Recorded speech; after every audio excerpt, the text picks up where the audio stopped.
Okay, now we're going to examine the back of the eyeball again.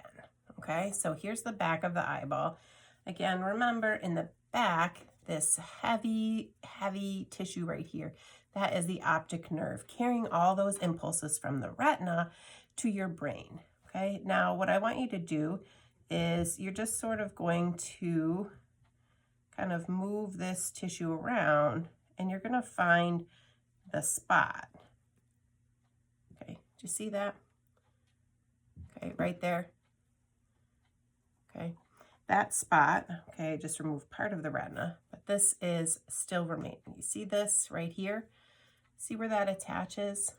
Okay, so the retina has to attach to the, it becomes the optic nerve. It sends all the signals to the optic nerve. So there's a spot right there where the retina attaches at the back of your eye that creates a blind spot. Literally, there are no receptor cells there. All it is the spot where the optic nerve reaches the back of the eye. And that is called your blind spot.